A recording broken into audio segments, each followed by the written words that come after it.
Because you are a reverend at Mile High Church, I want to dive into this soulful plane of our trauma and our wounds, right? And how this really connects to like soul purpose.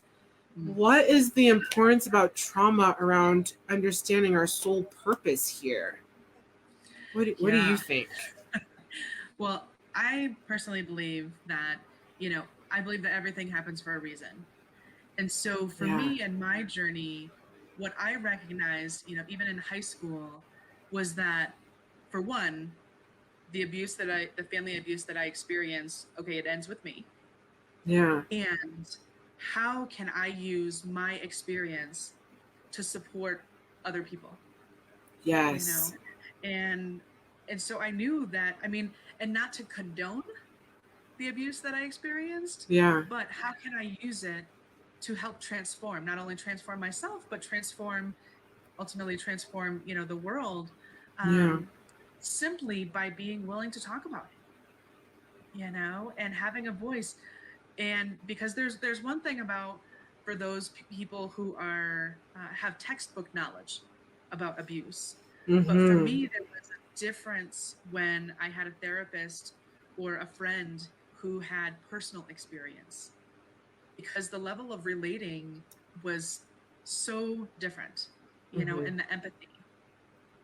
But I think our soul purpose, if you look at the big key events in your life, I wonder if, there might be a glimmer of resonance of, I need to be paying attention to this a little bit more. Like, so for me, some of my key pieces in early childhood, or not early childhood, but my younger life, was sexual abuse, so incest. I'm a teen mom, so I had my son when I was in a junior in high school, and then also suicide. So those three are big pieces. Huge. And I'm willing to talk about any of them. Right. Because it's in that opening, in that sharing, in that talking, that I feel it gives other people permission to look at their own experience and hopefully be willing to continue on their healing journey. Right. Yeah, it's in sharing our pain and sharing our wounds. You're exactly right. And that has to do with that. It's like almost like you learn courage through vulnerability, right? Yes. Because it takes courage to be vulnerable, but it's almost like you don't quite access that courage until you dive into being vulnerable. It's so interesting. And how that does help us become leaders, or to see ourselves as the leaders that we are. And I'm really learning that right now, is that, like, we're always leading where we are, whether we like it or not. Right. And so much of that is our story of what we've gone through, what we've experienced, that gives us the wisdom, and that wisdom is important. It's like it's healing balm, right, that we can share with other people, but it does take that courage to do so, and to talk about the things that people don't want to talk about, or that are hard to talk about, which you have to engage with all the time, in the work that you do. I think the wisdom that we learn through our healing journey becomes the medicine for others. Yeah. That healing medicine. And again, the medicine could be as simple as sitting with someone who's in pain, who's in the midst of their emotions, or this change in their life, and to listen. We don't have to give advice, we don't have to hand them a tissue, just let them be in it. Because when we feel into our emotions, when we allow the emotions to surface, there's wisdom within the emotions that we can only access when we allow them to come to the surface. And when we feel into them, we have to be able to move through them. The illusion is that we're going to go around our emotions, but we move through them We listen to what the wisdom is that they've came up to share with us, and then they dissipate, you know. But the fear is that we're going to drown in them. Yes. Is it feels overwhelming. Like it feels overwhelming.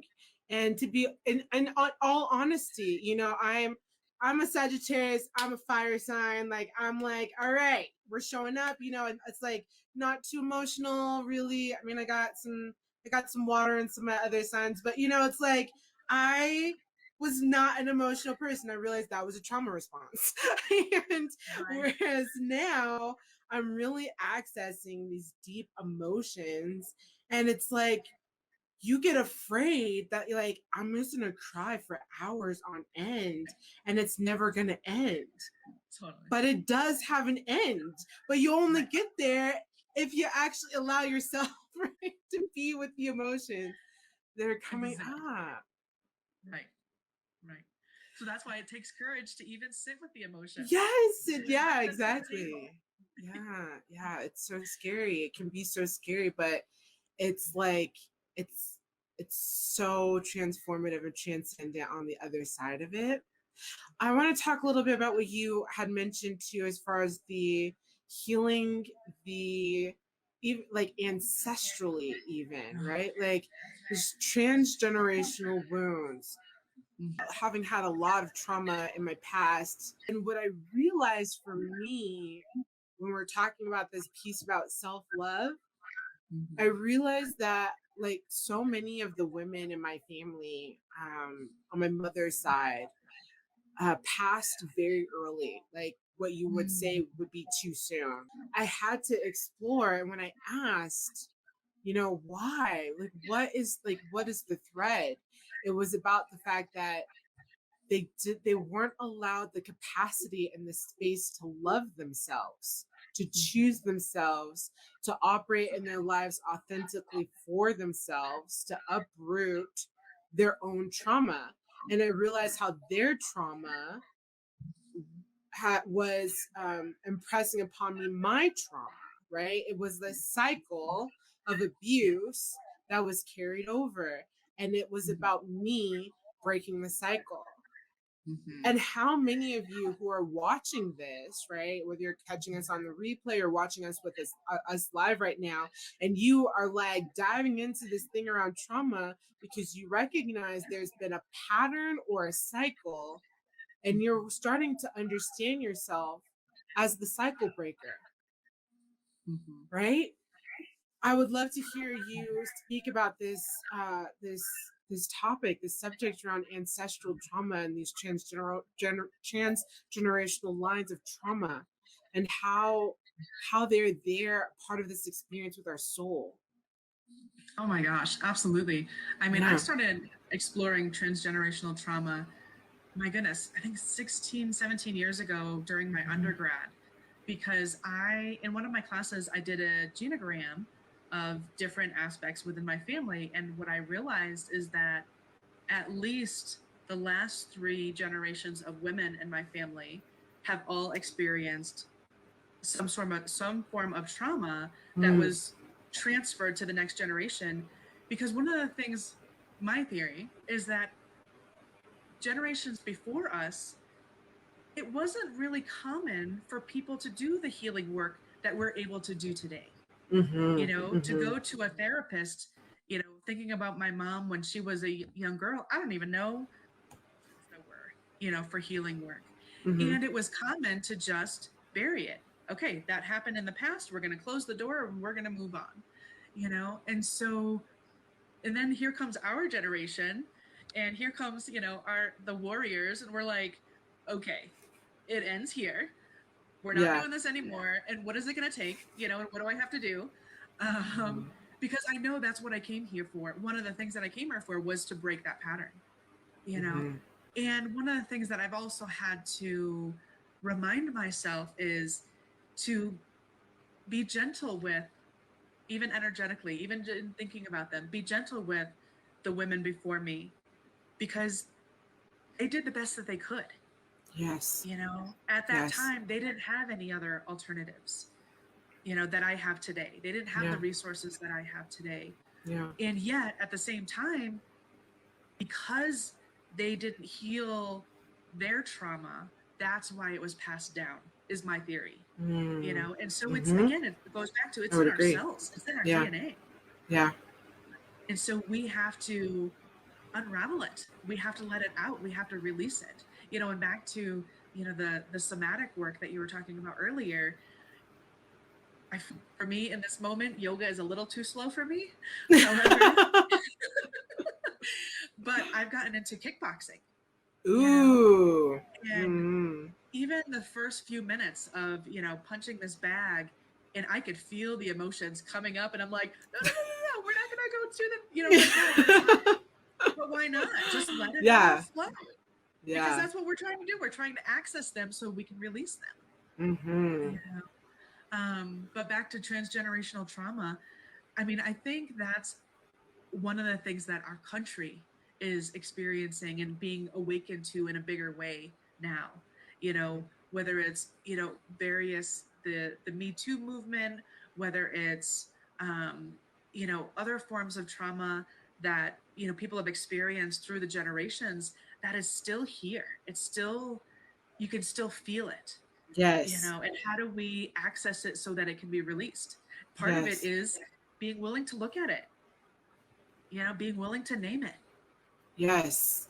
Being willing to name it. And sometimes it can be scary to name it, Yeah, but man, is it so healing to name it for sure. totally. Well, once you name it, you can see it for what it is, and then you can be guided to your next step. But if you're Mm-hmm. not willing to name it, it's just this, you know, monster, you know, Mm-hmm. this emotion that doesn't have form to it, Mm-hmm. you know. And when we're able to bring a little bit more form to it, then we can, you know, continue on the healing journey. But I think, you know, what we're doing too is not only are we doing our personal healing work, but in our own individual personal healing work, it also feeds into the collective, you know, the Yes. collective evolution, the collective healing. Yes. Yes. Yeah, you know, when I did my talk, my TEDx talk, when I closed out on that talk was about the fact that you're the healing that you seek, you're the freedom that you seek, you're the change, right, that you want to see in the world. That's you. And the only way you get there is by actually doing the work to heal, you know, the things that are out of alignment or with you. It's about loving the things that you have found unlovable about yourself first. You know, Right. it's when we love the things that we find unlovable. It's when we do the healing work of of excavating and dismantling that inner oppression Mm-hmm. that Mm-hmm. we real that's where we change and shift the oppressive nature of the world around us.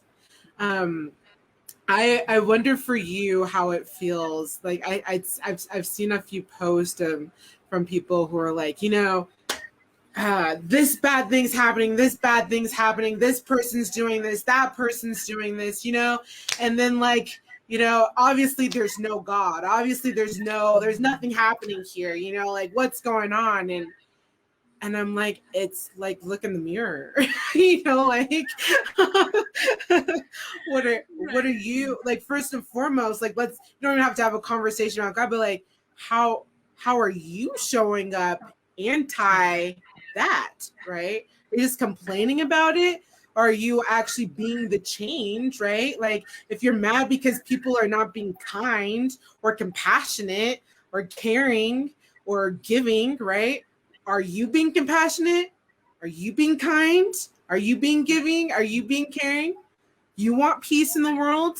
Do you have peace inside of yourself? Mm-hmm.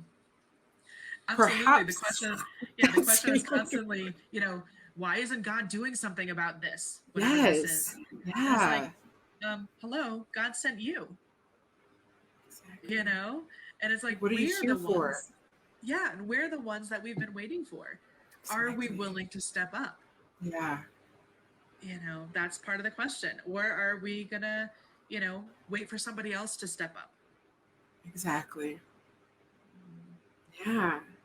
And I realize how long, and me too. I understand. Like, I have to look at myself, right, on the ways that I had been sitting back, right? Right. And it is this courage of doing this emotional work that is the healing balm. It's like that. It's like sitting back and being like, I'm just gonna choose to like live with rose-colored glasses and idealize and not be in the truth of what is, right? And it's only been in meeting it that I really understand, like, man, I'm more compassionate, I'm more caring, I'm more loving, I'm more heart opened, I'm more present, I have more resources to show up for other people and other things. But it all comes from doing it here. Right. You have to first be willing to show up for yourself if you're ever going to be able to show up for somebody else. Yeah. And so, yeah, it's doing our work, but it's also and sitting in the question, so we can see, something outside of us or around us that is painful, is hurtful, and we want to do something. And then it comes back to sitting, pausing. And it's like, okay, what's mine to do in this situation? Again, so we can come from a space of responding rather than reacting from that emotional space. What's mine to do in this situation? And then just listen. Yeah. Thank you so much for being here with me, Reverend Michelle Scavetta. It's so wonderful to have you here as a guest on the show. How can people connect with you and the work you're doing? I'm excited. Yeah. Well, you can find me on Instagram as well as Facebook, and you can always email me, mscavetta@milehighchurch.org. And what I have coming up next month is actually I'm going to be leading a transcending trauma workshop, a 4-week workshop online. So if anybody is interested in, doing some more work with other women, this is going to be a women's only group. They can go to milehighchurch.org and sign up for the class there. Awesome.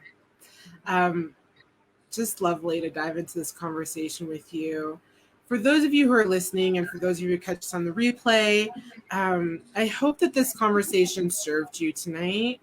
And if anything, what we hope is that you understand the courage of vulnerability and showing up for yourself, having compassion and grace and kindness for yourself, and understanding that your trauma and your wounds, like, they hold the wisdom and the healing for you, for your potential, as we were talking earlier, right? For your tapping into your potential, understanding your purpose, uncovering your true, authentic self. It's all there within that. And if you have any questions or you want to reach out, definitely connect with Reverend Michelle Scavetta. Also check out Mile High Church. It's an amazing community that's interfaith and open to all. And yeah, take care of yourselves and go gently forward, and do the brave work, and get in touch with your body and yourself. It's the most important work you can do, really. And don't forget to reach out. If you need additional support at any moment, there is an ocean of support around you. Yes, including pillars right here. Anything else you want to leave with our listeners tonight before we close out? Yeah, just like you said, just be gentle with yourself and just one foot in front of the other. We don't need to do leaps and bounds right now. It's just, what's the next step? What's the next step on my healing journey? Yes. All right.